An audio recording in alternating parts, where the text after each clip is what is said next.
What is going on, fam? How is everybody doing, YouTube fam? I have not seen y'all in a second. I hope you all have been doing well and having a wonderful, wonderful, wonderful, wonderful time, a wonderful time of life and joy and everything that comes with it, fam. Listen, can y'all see that? I don't think you can. I put a bunch of books and stuff behind me and I didn't check. Some things you should check. I didn't check if they were showing in the shot. But listen, fam, we got some stuff we got to talk about. YouTube family, we got some stuff we got. Y'all missed out on the book club. If you didn't see it, you missed out on it. We booked part 1. We've already done. And even if you didn't do the book club on Patreon, you should absolutely buy the book, regardless of whether or not you got the opportunity to do the book club or not. You should do that. Also, please hit like, please subscribe, do all that good stuff while you are here. And all of those wonderful, wonderful things, family, wonderful things. Listen, we have to get into something today that has to do a little bit with the money. When you do all this kind of work and different things like that, and you do all this work for movement work and everything like that, everybody wants to talk about what you got to do and you got to get outside and you got to get on the line and all this kind of stuff. And nobody wants to talk about how do we do the money part of it. What goes wrong? What could possibly go wrong when you do the money part? What could go wrong, ladies and gentlemen? Right? What could possibly go wrong with the financial aspect? What could go wrong as you raise money? right? What? It's Indian. The book is the other 1% Indians in America. So if you wanna check that out, by all means, please do. But ladies and gentlemen, what could go wrong in terms of the fundraising and all of that sort of thing? Well, we're gonna talk a little bit about it today because something came up on my timeline, and that's just how it goes. Because we are in quite a pickle. It's quite a little maze we got going here, right? And it occurred to me. It occurred to me that there are a lot of people, ladies and gentlemen, there are a lot of people who really are trying to co-opt this movement. And the way it's serious is that people are coming in with big money. Okay? People are coming in with this ain't no little bit of money. People are coming in with millions of dollars. I don't know why the sound is low on that end, fam. It's coming in over. I don't know why it's low. It's still low for y'all. But they're coming in with lots and lots and lots and lots of money, right? So they're coming in with a lot of dollars. And we should be very aware, right, of what that looks like. Because I don't think sometimes that we're aware of the co-op or what the co-op's coming or how it's coming. I don't think we are always aware of that. And those are things we have to be aware of. So let's just rewind back, fam. I want everybody to just rewind all the way back. And this is probably like, I don't know, maybe 2019 and 2020. This is probably what this is. It's probably like 2019, 2020, right? And I remember around that time, I don't know if you all remember as well, but I remember around 2019, 2020, we started having some conversations. And one of the conversations that I had, one of the things that I said to everybody is that you got to watch the money. And when other organizations, I'm beyond trashing anybody or taking anybody down. This right here is just a lesson in organizational politics. So if you're watching this and you are offended, it's on you. I'm beyond it. It's below me now. I can't even do it. Everybody do their own thing. Don't get up tomorrow morning and say Yvette took shots at me. Yvette ain't taking a shot at nobody. Yvette's discussing, and everybody should be doing this. Understand, if you do movement work, you should absolutely be doing this. If you do movement work, you should absolutely be looking at this and saying, Now, I saw one person on Twitter who I will not name who did something like that and said, I'm sounding the alarm. And if you go back on my Twitter feed, you can see who it is, but I don't want to shout nobody out by name because everybody feels attacked. So let me just go here for a second. Is this the one? Let me just make sure. Hold on. No, that's not it. Well, that's another one. So there is this Liberation Ventures group, ladies and gentlemen, and we have talked about them on Patreon. I'm not sure I went into depth about them a while ago. Now, what you see here, and I'm gonna make this. I think I'm gonna move this over because they say they're Black-led movements, right? And so it's very interesting because when you control the money, you control the movement. So that's why when people say, oh my God, Yvette, I don't understand why you want us to take money out of our own pockets and do movement work. Well, you have to do that operationally. You have to control your administrative costs, at least at first, because that's the only way you control your movement. Because if you don't, you'll get captured very early by people who have money to pour into the movement and then can dictate the direction of the movement. People should be giving money to your movement to support what you're already doing, not coming in telling you what you need to do and dictating the direction of where you need to go, if that makes sense. So if you look at Liberation Ventures, and they're quote unquote Black-led because they're getting all these Negroes together and giving them money, right? If you look at that, one of the things that you will find if you look at that is that they have a 25-year plan. Ladies and gentlemen, this right here at the bottom is a 25-year plan. So they have a 25-year plan that is intended to, listen, I don't know if everybody's reading this right. Let me slow down. That's an intention to co-opt the reparations movement for 25 years. They're telling you, people are telling you what they're going to do. They're not lying to you. They're telling you we're going to do this. Now, I want to come out of this for a second because one of the things that was very interesting, and there's some things that we have to, I think I'm gonna come back to this, but this is the other group, Bridge Brand Group. New research calls on philanthropy to invest. And if you Patreon, we're not gonna go into this. You already know what this group is. But their new research calls on philanthropy to invest in advancing reparations in the U.S. to build for a better future for all. Okay? Just pay attention to some of the language that you're hearing. That's all. I want you to just pay attention to it. This is all available online for you and yours. Pay attention to it as we walk down this path to the attempted co-opt. Right? These are grant makings. They're telling you, they're giving you the synopsis of what their themes are and who they're making grants to. And they came out of nowhere, and all of a sudden, they're leading the movement, and there are a bunch of people in line to get the money that they're giving out. When I talked about this before, didn't nobody really understand it. I said there are a bunch of people who do not have the best interests of ADOS people at heart.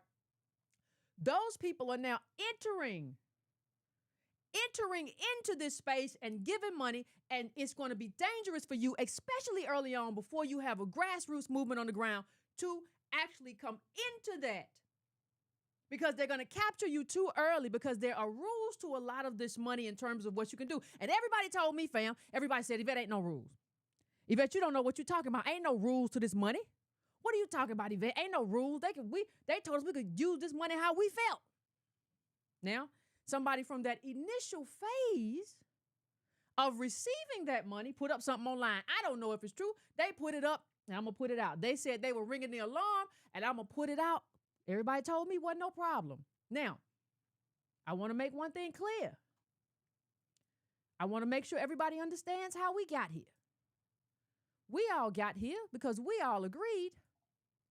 Part of the foundation of what we're doing is that we are a lineage-based organization, meaning that American descendants of slavery are the ones entitled to reparations. We have been making that case, ladies and gentlemen, for, oh my God, at least since 2017, probably 2016, because 2017 is when I started doing the show by myself. 2016, I was still with Army. So probably at least like 2016, honestly, because we were making the case then. So that has been what has buttressed this movement. We've done the wealth data that was with Antonio. We have done we have talked about who gets it, because all these questions are questions that we answered it. Now, they're coming in and saying something very different. Understand, they're coming in and saying something very different.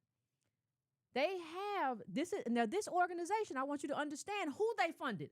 I want you to understand who got in line for the money. When they first came out, and people got in line for all kinds of dollars. So you had First Repair. You had, that's Evanston. They came in after us and said, we got bingo balls. That was a shot. I'm taking a shot. But it's the truth. You have the National African American Reparations Commission. That's NARC. That's Ron Daniels.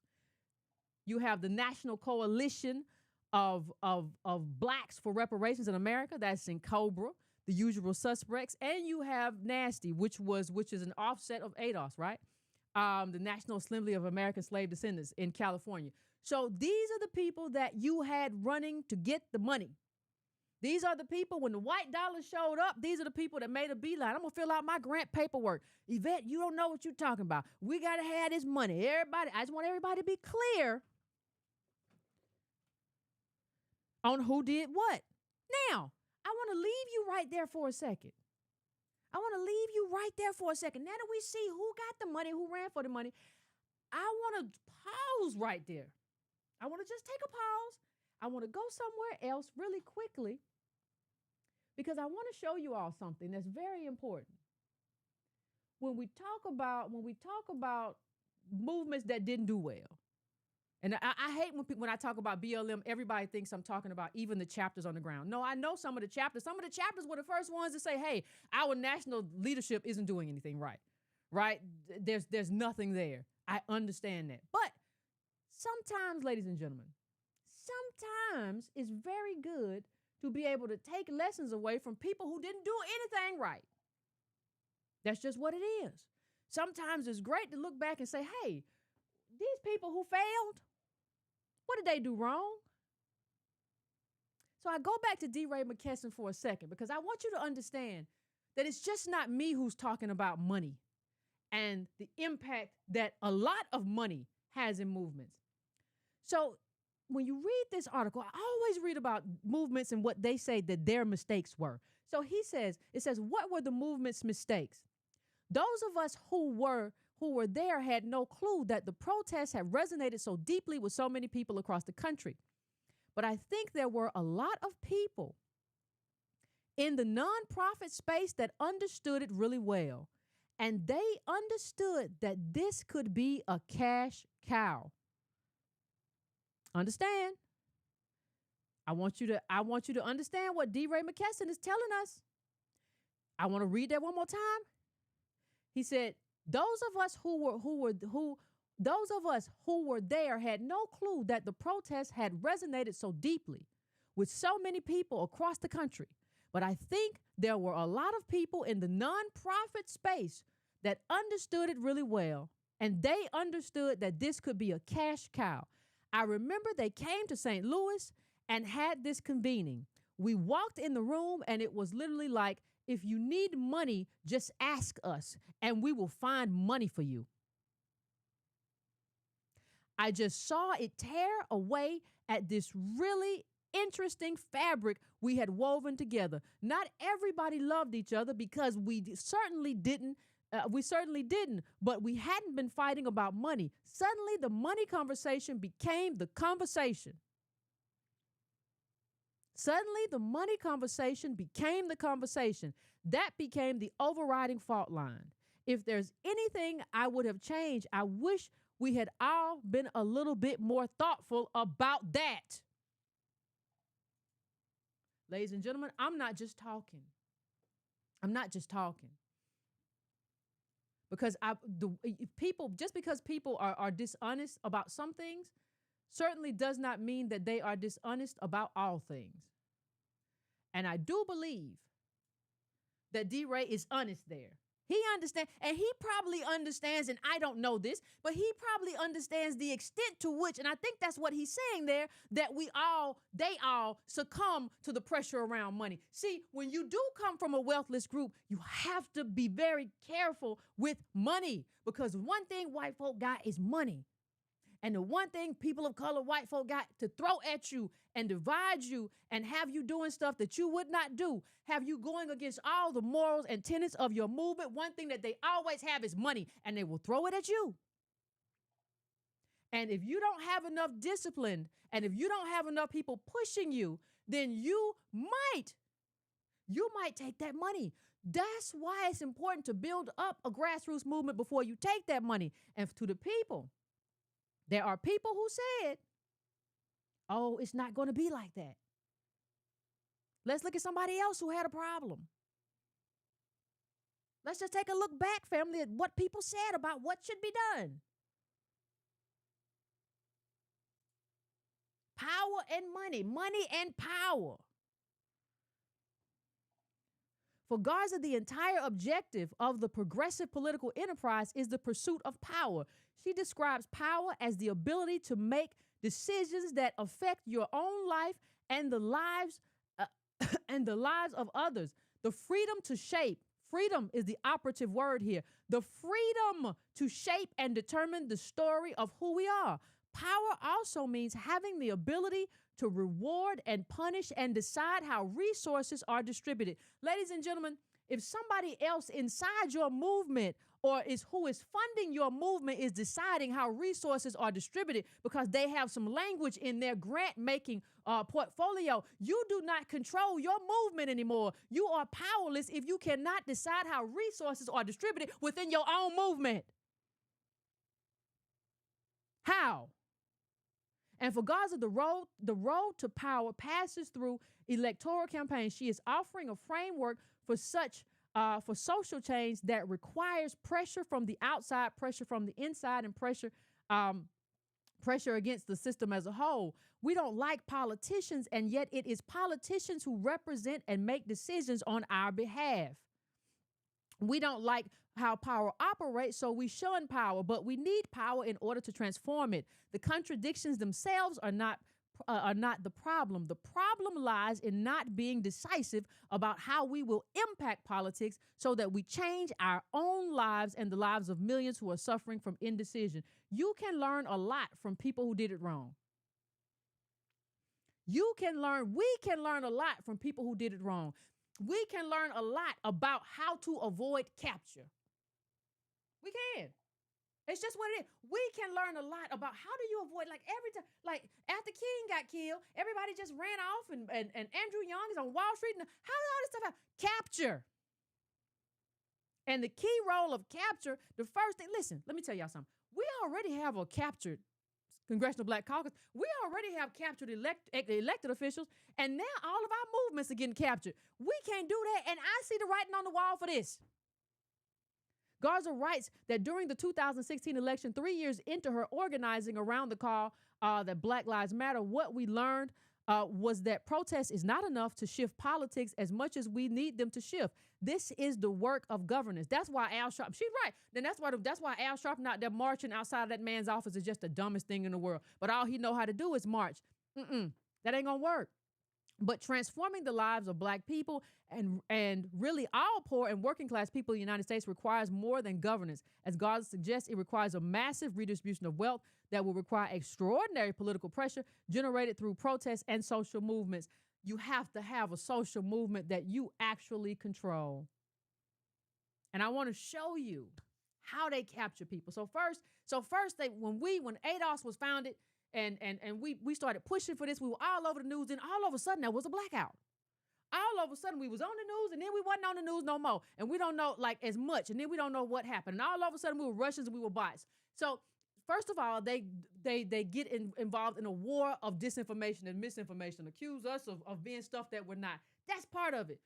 Another part of it though is the money, right? So they brought in all the people, a lot of the people who were in that world. They decided to bring in, they got a reparations team, and look who they put on the reparations team. Hold on, let me make this a little bit bigger. They put Cheryl Grills, they put Nkechi, they put Robin Rue Simmons, and they have a whole team. Now they're Black and quote unquote brown people, right? They're Black and brown people, right? I don't know what brown got to do with this. I don't even know what Black got to do with this. I don't even know what ADOS has to do with this. But they brought in all, and some of the likely suspects, so they're going to be giving grants to themselves? Like Robin Root said, this is like a contradiction of interest. They're going to be giving grants to themselves, but then they can say, we're Black-led. Ooh, these people think they smart. They're not that smart, but you just got to be smarter than your opposition. We can't let them be smarter than us. Now, I want to bring up something else real quick. I want you to see, now according to the person on the interwebs, they say Liberation Ventures came out and said what we won't fund, right? They said that, hey, these people came out and said, this ain't me saying that, this is somebody online. I put it up on my Twitter if you want to know who it is. They said, this is what we won't fund. Now, I want you to look in the first column of what we won't fund, right? Now, it says, look at first, in the first column of what we won't fund, it says groups that ideologically believe that Black people who do not descend from enslaved people in the U.S. are not deserving of any form of U.S. reparations. Wait a minute. They will not fund groups that ideologically believe that Black people who do not descend from enslaved people in the U.S. Are not deserving. This is a weird sentence too. But what that basically said is that throw that lineage stuff away.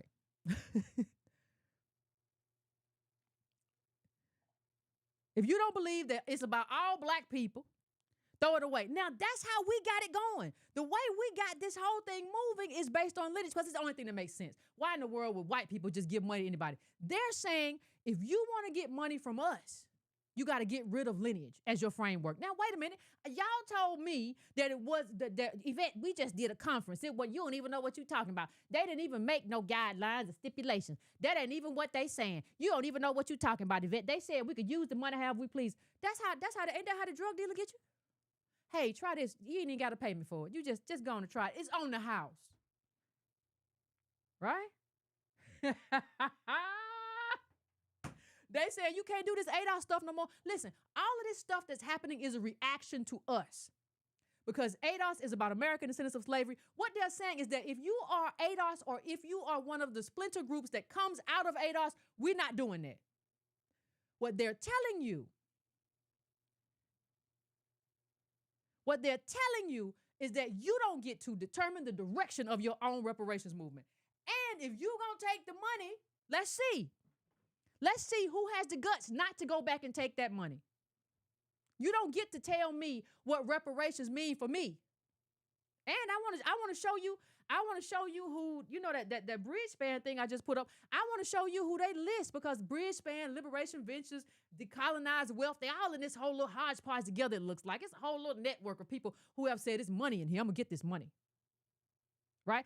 And it says groups that hold, we won't fund groups that hold and espouse xenophobic, homophobic, transphobic, ableist, misogynist, and other discriminatory beliefs. So they are putting a muzzle on because who determines if something's xenophobic, y'all? Who determines if something homophobic, y'all? Who determines, what does transphobia have to do with what we're talking about here? Or homophobia even? Like, what are we talking about? How does it have to do with, and you all decide what is homophobic, transphobic, xenophobic, misogynist, ableist, racist, and other discriminatory. So you are saying that you get to determine our speech. Ha ha! This is what the biggest funder of reparations is saying, that we get to determine your speech. We get to determine what you say and how you say it and how you communicate. They won't fund a 501c4. ADOS Advocacy Foundation is a 501c4. Everything that they're doing is coming out of how do we push back against ADOS. We ain't asked you for no money.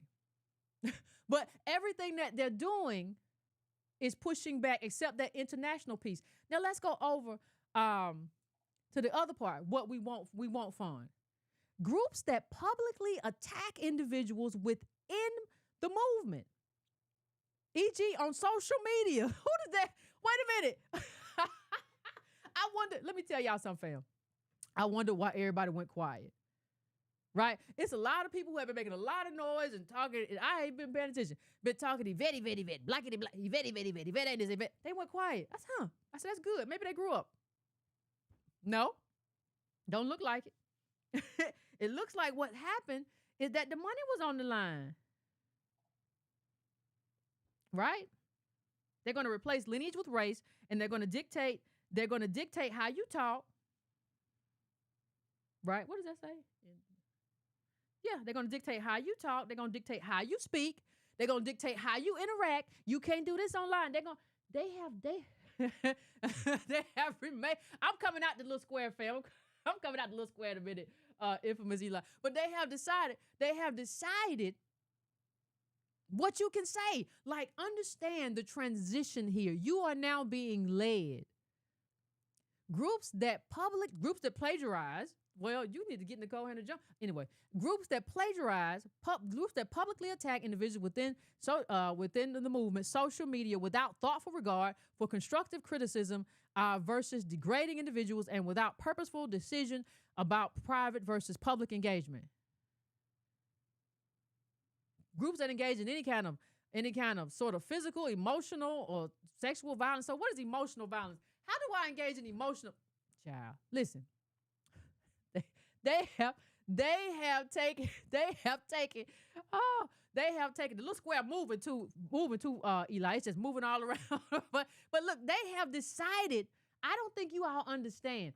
If you go with this group, you have basically decided that they're going to run reparations for the next however many years.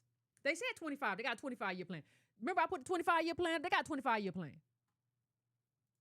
They are planning to run your discourse. So wait a minute. As a lineage of people who come from slavery, people who descend from slavery, and we have all the baggage and everything comes with us, we can't even decide how we communicate.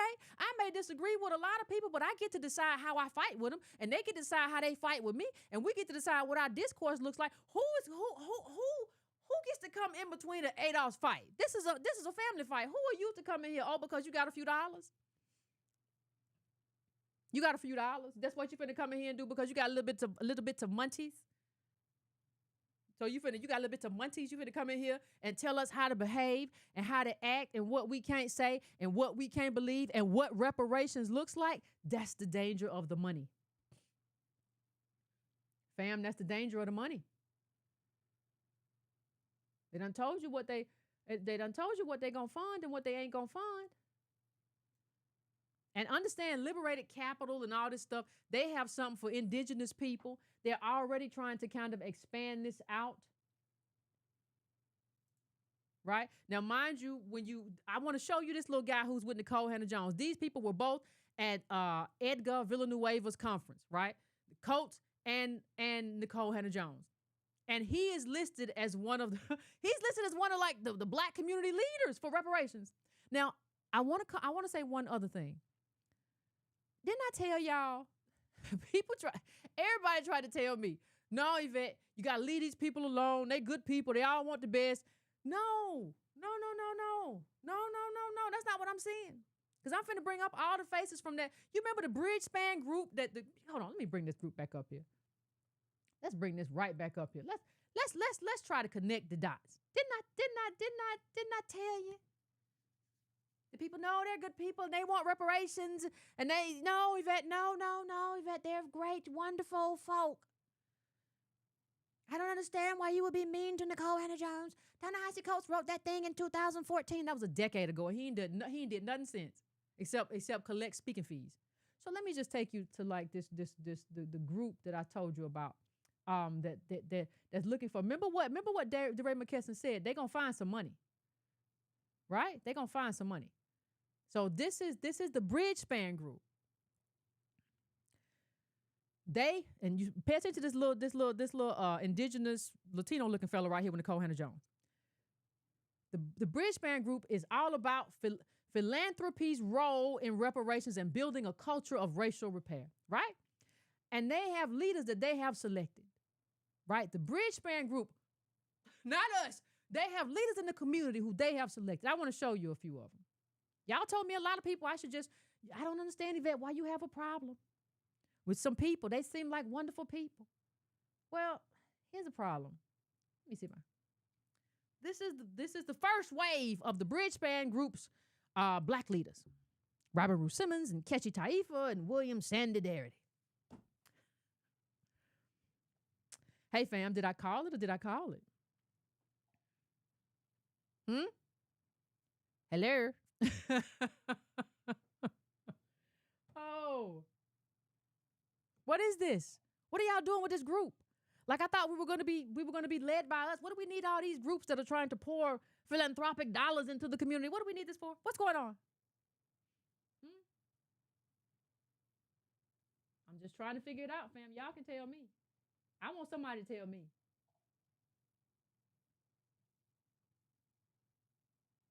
Huh? What is this? I'm just asking a question. I'm sorry. I'm just asking a question. What is this? What are they doing with this group? And let me just show you some of the other folks who are here. Like that's him. Remember him? He's one of the decolonizing wealth, liberated capital. He's with her, and he's with the Bridgespan group. But he's the list of leaders. What's going on? Huh? When I told y'all Nicole Hannah-Jones is just gonna take that money all the way to the bank, and she don't know what she's talking about. Oh, well, she seems like her heart's in the good. No, people are showing up. People are showing up in dresses and Jordan 1s just to pick up a check. It's a good speaking fee, and that thing was like $800. So you couldn't get in. You couldn't get in. I couldn't get in. Anybody paying no $800 to go stand next to Nicole Hannah-Jones, Ta-Nehisi Coates. But so it wasn't meant for the people. Like certain things give you signs that this is not for the people. They charged like $800. It's astronomical fee for this little conference. That's because they were putting the conference together to exclude you and then pay the speaking fees. Last I checked, Nicole Hannah-Jones charges $30,000 a speech. Some of the worst speeches you ever heard, but it's $30K. She do be wearing them little Jordan 1s with the shirts, with the dresses. Everywhere she goes, it's a different pair of Jordan 1s with the dresses. I said I was going to be good. See what you did? Woo! But that's what listen. Everybody just better pay attention. There's some more people in here too. And catch it everywhere, honey. Oh, they got the mother of intersectionalism, Kimberly Crenshaw. They got Cam Howard here. These are your leaders now. This is who they setting up. This is who they setting up to lead the reparations movement, to take it away from us. Everything that we've been doing over the last few years, the whole goal is to get us out of here. That's just what it is.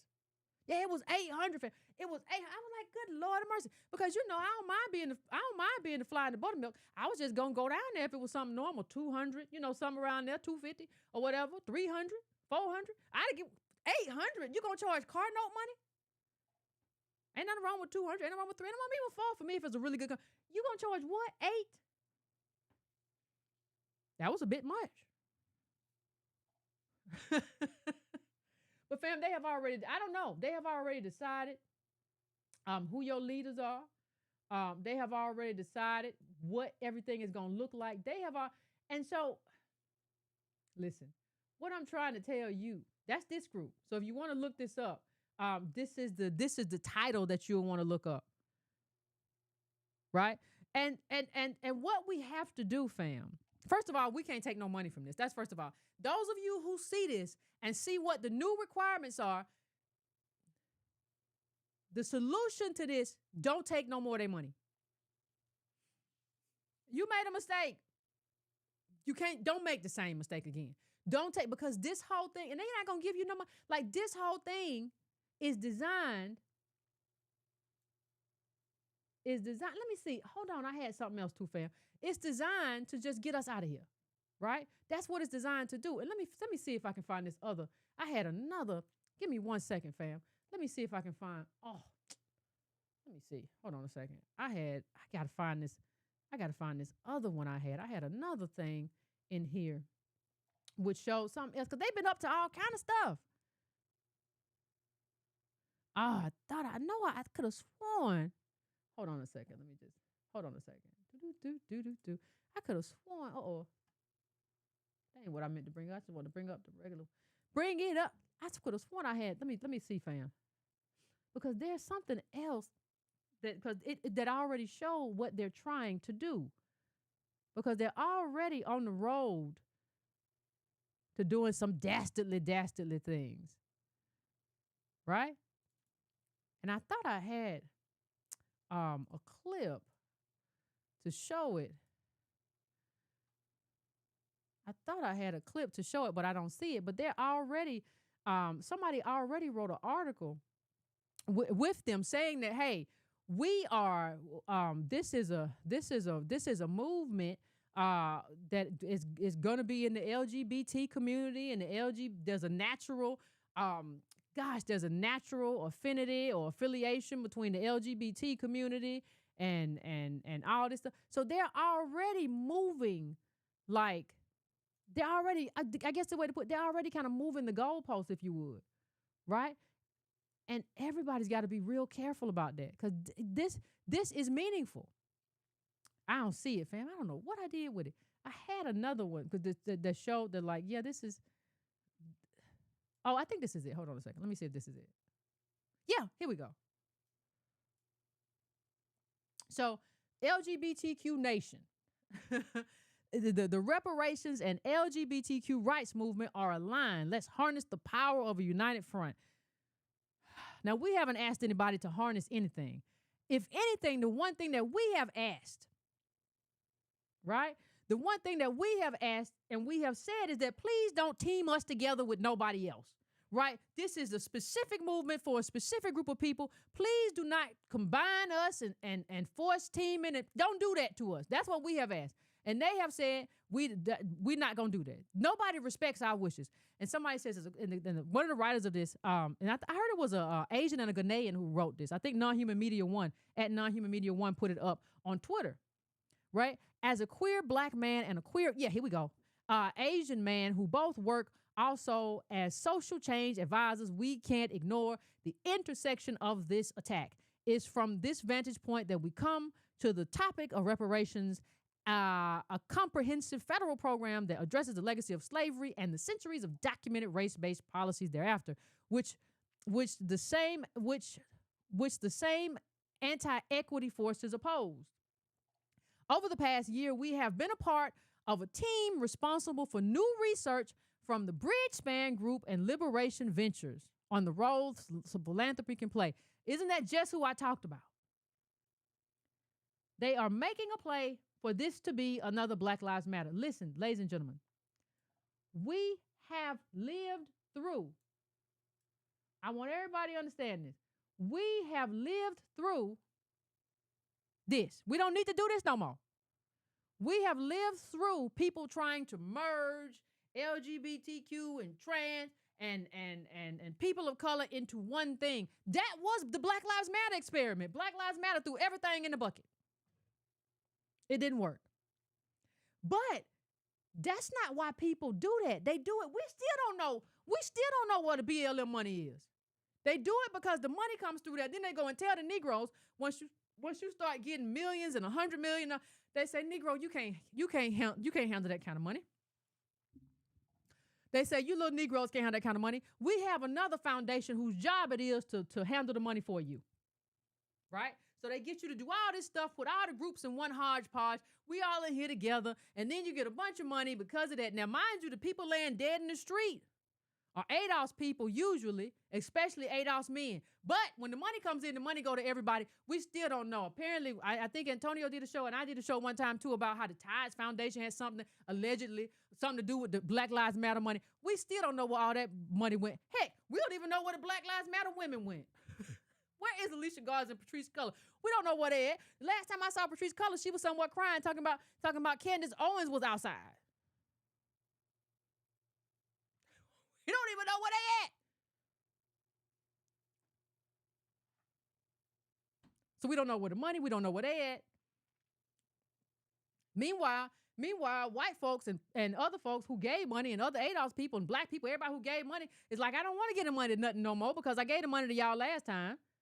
And the money just went and y'all disappeared and nobody was responsible for nothing. So you also decrease the ability or the likelihood that other people are going to give money. But we've tried this, like BLM was trying to create this hodgepodge, this hodgepodge of stuff. We ma'am, sir, we did that before.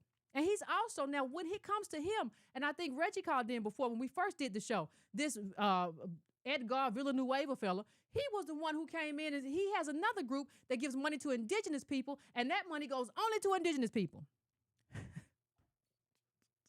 You see how we get ourselves into a world of trouble? Listen, the thing I want y'all to understand,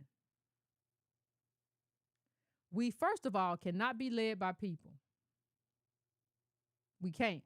Who, until before ADOS, did not understand lineage, right? They can't lead us nowhere. People who didn't understand lineage before ADOS, they can't take us nowhere. Right? So now you look at 2023, Nicole Hannah Jones is talking about descendants of slavery. But 2019, Nicole Hannah Jones didn't even understand what we were trying to say in terms of Kamala. These people can't lead, and that's what I always like to come back to this. It's not because I'm trying to be petty. The Jordan 1 thing was petty. But like this part is not petty. I'm not trying to be petty here. I'm trying to say that you can't lead us anywhere. And that's part of the reason you just kind of show up and smile and just say some stuff, because you didn't create this work. You took credit for it, but you didn't create it. And that's what I was trying to get at the beginning. I come back to it because you have to go back to these sorts of things and say, this is what I was trying to say. So the person who did not understand race, did not understand the difference between race and lineage in the beginning, right? And didn't understand what we were trying to say about Kamala. It wasn't about that she's not black. Nobody cared. We don't care whether or not she's black. That's the same person now who dedicated their book to descendants of slavery. Like, you can't make this stuff up. And is going to do that, but is not going to ever do anything for ADOS people, right? I told y'all when this happened, this person is just going to show up and get checks. And part of the reason they don't do anything is because they really don't know how to do anything. Like, if this wasn't your work, right? Like, how do you know what comes next? How do you know what to do? How do you know what it's supposed to look like? You can't. It's not your thing. You just lifted somebody's thing. So in 2019, you would say, "Oh my God, I can't believe y'all ain't saying. I can't believe y'all what y'all are saying about that Kamala ain't black." No, we're not saying that. We're saying that she's not ADOS. And now you're saying that black is as a race is a political fiction, an economic fiction, and it's all about descendants of slavery. Yeah, that's what we said from the jump. And you got in front of it because there's money in getting in front of it. But nobody gets saved when the wrong people get in front of stuff. And that was never just Yvette trying to be nasty. That's what I'm trying to express to everybody. That was me seeing something. That was me seeing a train wreck come in this direction. And somebody who was going to take the money, whenever the money was offered, to go up to the line and never cross it. I said that about Ta-Nehisi Coates too. Like, there's a set of people who will go up to the line and they'll never cross the line. But if you want to do work for ADOS people, if you absolutely want to make change for ADOS people and get reparations and get some actual policies, you can't just be willing to go up to the line. You have to be willing to go over the line. And they're not willing to do that. And I can see cowardice a mile away. I can see incompetence a mile away. Part of the reason Ta-Nehisi Coates didn't come back and do this other stuff anymore wasn't just because he was finished with The Atlantic. It was because the same reason he had to leave Twitter, because he couldn't take the heat. So when people say, what about Coates? Coates wrote an article in 2014, and people started talking about it in all the wonderful circles. They had, I'm sure they were swooning Prosecco, talking about, oh, have you read the latest article from Ta-Nehisi? Right? Oh, he was in The Atlantic. He's a fabulous young African-American man. Have you heard? They were doing all of that. But there was no movement. There was no movement that came out of that. The movement didn't come to years later with us. There was never going to be a movement. People are going to go around and get all kind of Genius Awards and Pulitzer Awards off of our stuff. And at the end of the day, if we don't stop this, and if we don't get in the way of this whole 25-year plan, at the end of the day, the only people who will have gotten their reparations are people like Nicole Hannah-Jones, Ta-Nehisi Coates, and all these other people who are writing books and running around and making speeches and getting 30 and 40 and 50 for a Zoom. These are the people who will get their reparations, and at the end of the day, we won't have anything. It's what I told all the other people too. Listen, if you are willing to do work, I want everybody to understand this. If you are willing to do work and your job is not to fight and your job is not just to cause mischief and ruckus, you are always welcome in the ADOS Advocacy Foundation. Like, listen, it's just like, I prefer, this is me, I prefer the ADOS Foundation not to just be some kind of business. I prefer it to be what it was and what it always has been whenever we get together for a conference. We are family and we should behave as such. But, hey, it's fine. If you don't like me, I don't care. I won't ever care. And listen, if I see you at a conference and you see me and you talk to me, it'll be because you talk to me. I don't have to necessarily like anybody who is going to do good work. I don't. It don't matter to me. I got friends. I don't have to do. If you want to do good work, do it. I don't have to like you. You don't have to like me. You don't have to talk to me. But we do have a chain of command, and I will not be disrespecting. That's what I've always said. Like, this just can't be a thing. Well, no, we're not doing that. What they do that at? What do people allow themselves to do that at? Huh? But we have to get ahead of this, meaning that, listen, we should be taking notes of who's taking this money. This money, if this is true this time around, we should be taking notes of who is taking this money. Because I'm not taking no money from somebody who tells me what I can do, how I can talk, and this is my people. This is not your people. Where you come from? DeRay McKesson was right. When that money comes in, it becomes a whole different situation. And you have to watch that money, and you have to watch people who have a desire for that money.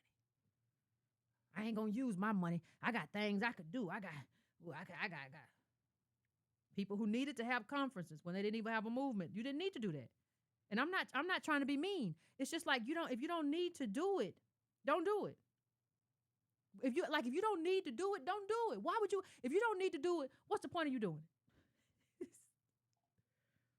Well, we had to do something with the money. Well, what the money was for? What you needed the money for? Stop running and getting money. Like, focus more on building grassroots support. And that's part of the reason why our focus is on chapters. That's part of the reason our focus is on building. That's part of the reason our focus. And look out, family. We might have an announcement coming this week of something that we're doing. Look out for it, family. Might have an announcement of something you might like. So just look out for that. But like that's part of what we're doing. This is because we want to build capacity inside the ADOS community and people who are allied and who agree with what we say. Before I go to break, I just want to say again, this is about people.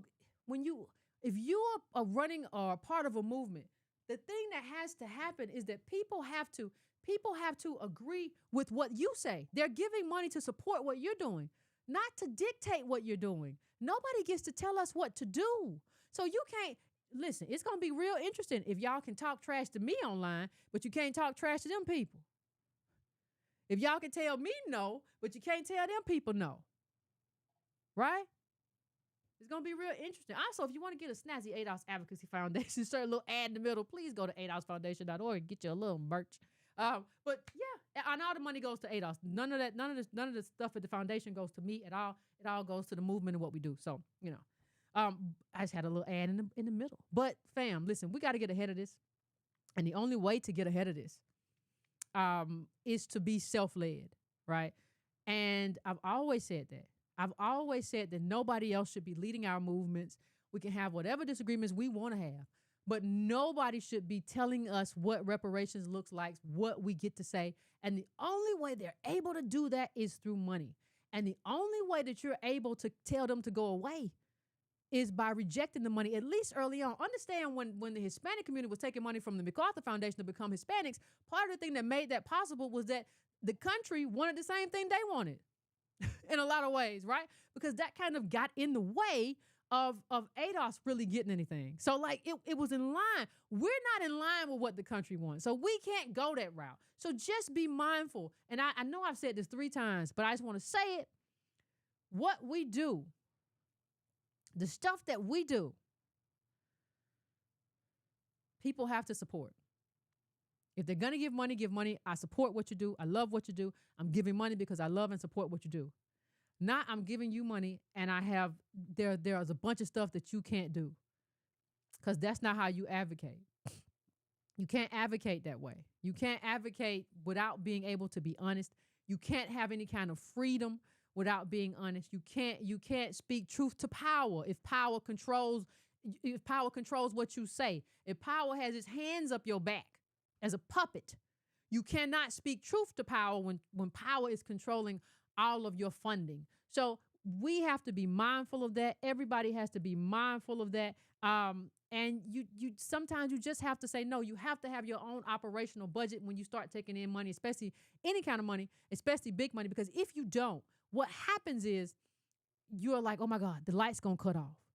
We ain't gonna have nothing, right? And that's why at ADOS, and that's why the ADOS Advocacy Foundation, our money comes from you because that's the thing that keeps us free, right? It was easy. We have 2 C3s now. It would have been easy to do something with one and apply. No, we're not doing that. We want to be free.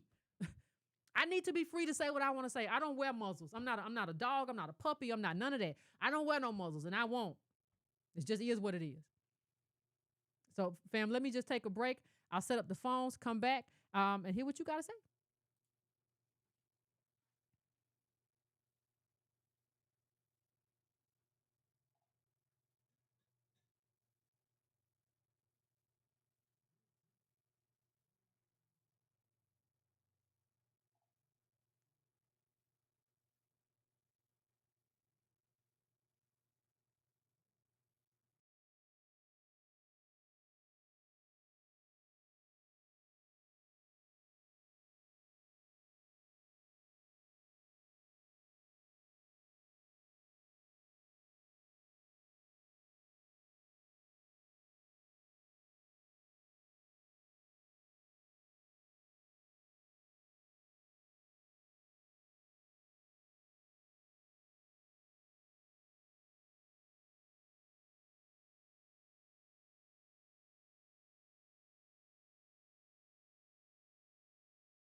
All right, fam. I have no idea. Let me see. There's something going on. Let me see if I can take calls because there's something going on. Something going on a little bit. Um, oh, I know what it was. The music didn't come, but I know what it was. I figured out what it was. You always figure out what something is after it's after the look after the fact. I think I know. I think I know what it was. I think I know what it was. Why the music wouldn't come on. I was like, what is going on? I don't even know. Like, I don't even know. But now I know what I think I know what it was. I think I know what it was. I think I found the culprit, ladies and gentlemen. Anyway, fam. Let me take a couple calls and then we'll get out of here. Oh goodness. Oh, it's always something, child. 909, what's going on?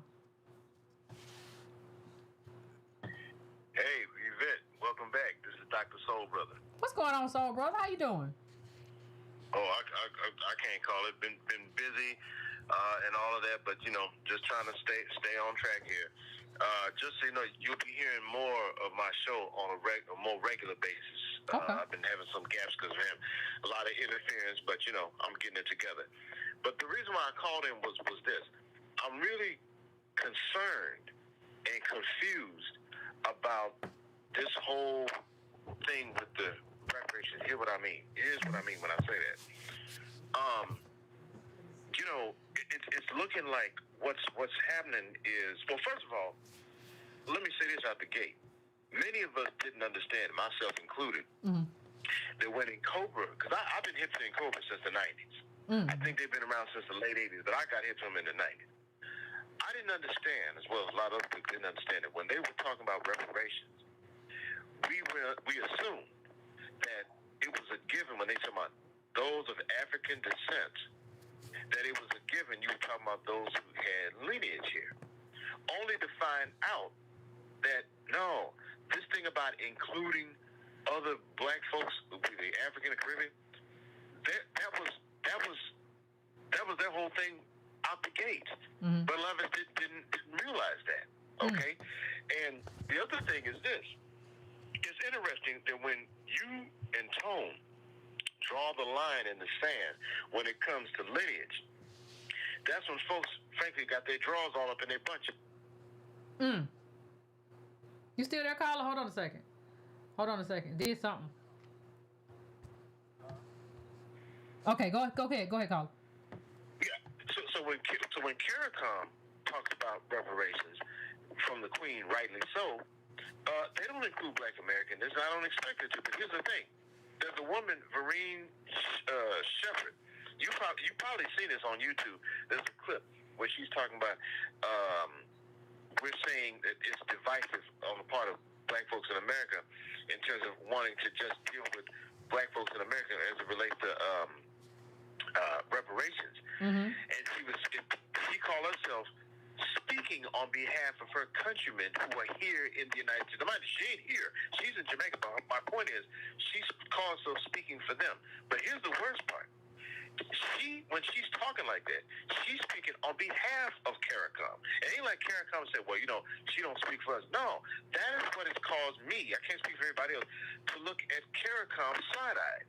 Because that right there makes no sense at all. None. You cannot justify and rationalize none of that. But the same people in Cobra and others, they're the reason why these folks have become emboldened and to say, yeah, we want reparations too from the U.S., even though reparations goes back to slavery on American soil. So just know and understand, when you see them becoming emboldened, that is because of folks like in Cobra, in NARC, and others of that ilk. They're the reason for that. They have emboldened them. And to me, and I'll end it here, to me, that takes a lot of hubris. For you to be a foreigner and you feel entitled now to get, imagine you in a line to get in this building because you're supposed to get something, and you cut in the line, and only find out, hey, not only you cut in the line, which is bad enough, you don't even qualify to business. Man, if you don't get out of this line, so that's what's happening. And so if you got that, and then you have fellow ADOS folk who are trying to undermine the things that you're that you've laid out there. It's almost like there's a chip in the brain to want to sabotage things, if that makes sense. I don't know. I'm not a psychologist. Well, I think. But it's up there. Well, I think what happens. I think honestly, what happens is, people don't want to. And I'll let you let. I'll let it go there. I appreciate you, fam. But I think what happens is, I think people glamorize leadership. In the sense that, and part of the reason people glamorize leadership because we always talk about King and we never talk about the people who worked with him. We never talk about like Roy Wilkins' role. We never talk about any of the other people. We don't talk a lot about Ella Baker. We don't talk. So like part of the reason people glamorize it and just want to run towards the microphone is because that's who gets all of the praise. I think we could do a better job of that to make people feel like, understand it, like, no, you don't have to be valued in a movement just because you're in front of the microphone and you don't want to talk. That's not the thing that makes you valuable. But let me go to 215 real quick. 215, what's your name? Where you calling from? What's on your mind? Yeah, how you doing, Yvette? Pretty good. How about yourself? I'm doing well.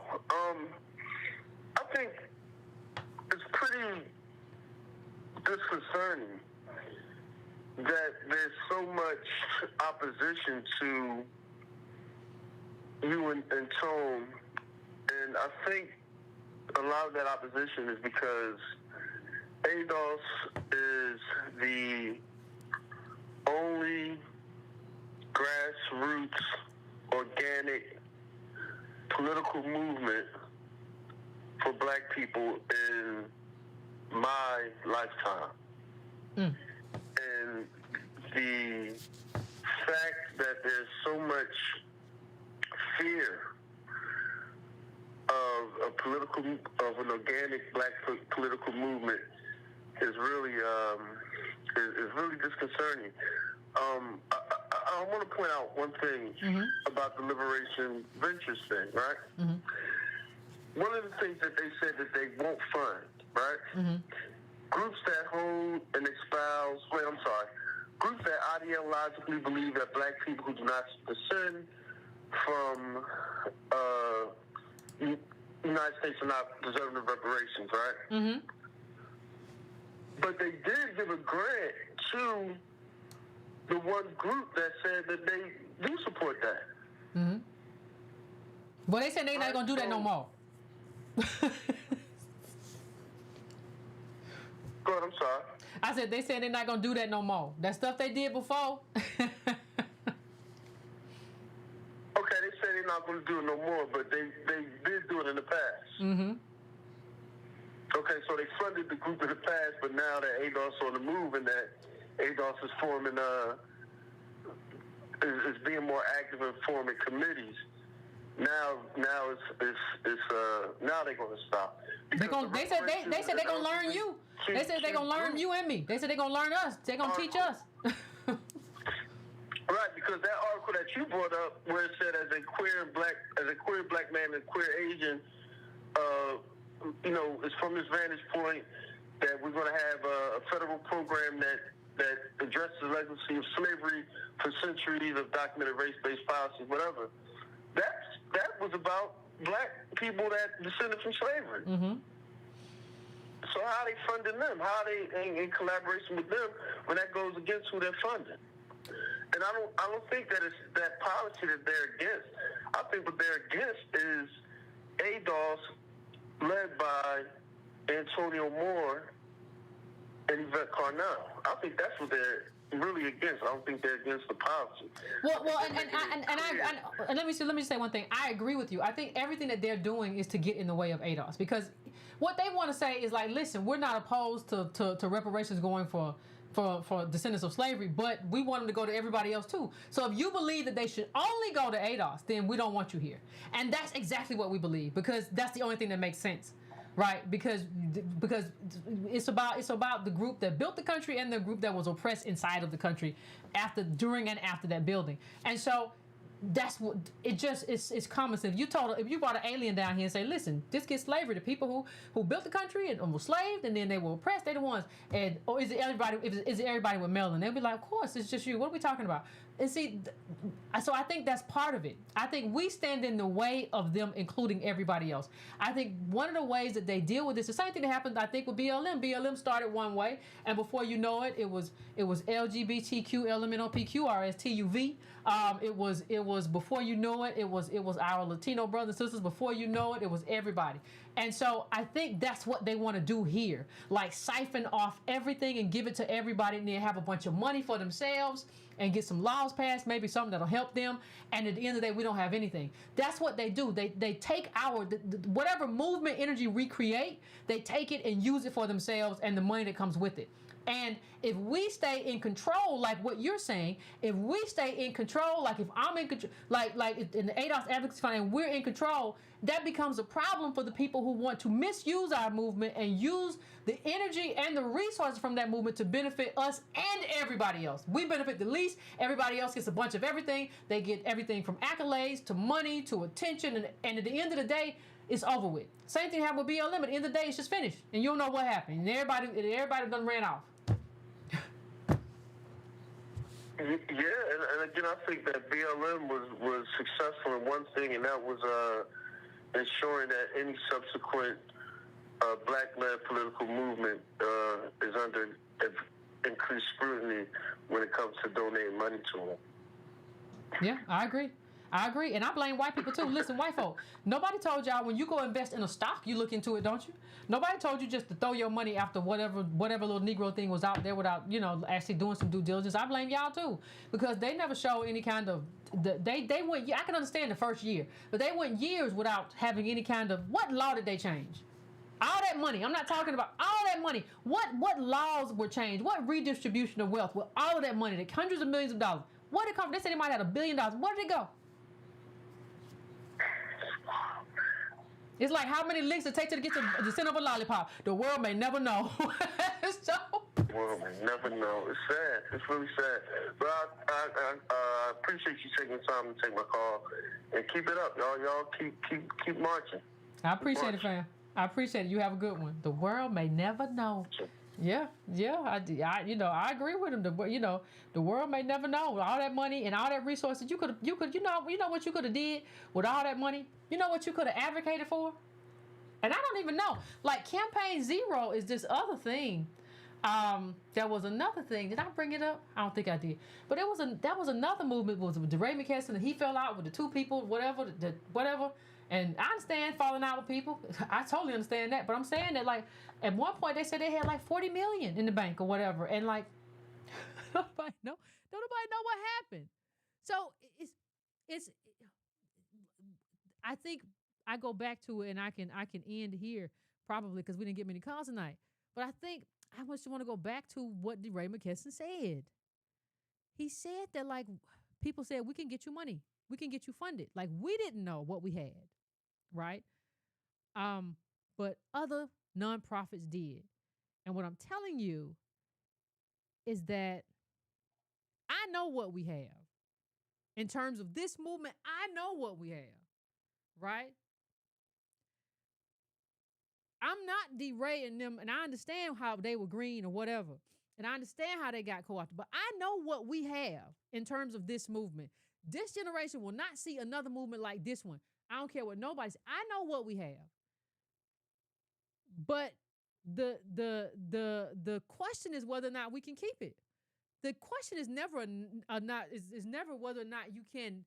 Well, that's part of a question. That's one question. The first question is, can you create a movement? Can you create something that people can rally around? The other question is, can you keep it? Or will you find a way to give it away because you got co-opted, because somebody offered you $300,000 a year, $200,000 a year? You ain't never seen $300,000 a year. You ain't never seen what kind of house that buy. You ain't never seen that many Patagonia coats, how many Patagonia blue vests. So you don't know. So you want to get your toes done, because him and Sean King got to arguing. And Sean King, it looked like a grifter fight. Sean King was accusing him of stuff. Sean King said he went and got his toes done with a bunch of white boys. Child, it was a lot. I don't know. They was accusing each other. I was like, dog. I was like, well, it takes one to know one, so they probably right about each other. But that's neither here nor there, and that's all alleged. I don't know. But I'm saying the question is whether you can maintain the movement.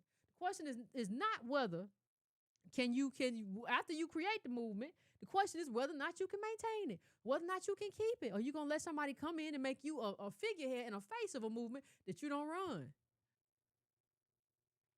It is what it is. That's the question. And all of the people who have been saying that they believe this and they believe in that and they want this and they want that, well, let's see. You say you want this and you want that and you believe this and you believe in lineage and you believe it. Well, let's see. I want to see. They call, yeah, fam, they basically said they're going to call the shots. They basically saying, hey, we run this. That's what they saying. You don't run this, we run this. You don't decide what happens, we decide what happens. Now, the great thing about this kind of moment, right? The great thing about this moment in time is that this is the moment when you get to decide. That's the great thing. Like, yes, they telling you we run it. They telling you, we tell you what to say. You want this little money? We tell you what to say. You have a choice though, whether to say yes or no. That yes or no will determine the direction of the reparations movement for the next 25 years. They're trying to control the reparations movement and bring money in for them for the next 25 years. Understand that they have decided that this is going to take 25 years and they're going to be in control of it. And you get to decide whether or not that's something you want or not. So, fam, I can leave it there. Thank you, everybody, for having a call. I know I didn't miss the last 2 weeks. I was out of town, and then something else happened or whatever. But, hey, it's good to be back. And tomorrow, I'll see you all on those of you who are on Patreon, I will see y'all tomorrow. We won't do the second half of the book. We'll save that for next week. I didn't get to make enough notes on what chapters and stuff I want to talk about. So we will make that next Thursday. Tomorrow we'll have a regular show if you're on Patreon. If you're not on Patreon, patreon.com/ycarnell. You can sign up or whatever. If not, YouTubers, I will see you here a week from today. Please keep it easy breezy. Please hit the like button before you head out of here. If you have not subscribed, please absolutely do that. Yeah, they got a 25-year plan. It is insane. They done determined they're going to control Negroes for 25 years. Whew. Anyway, fam, let me. I'm gonna try to get the music back going. Let me see if I can fix that, and I will see y'all a week from today. All right, fam. Bye.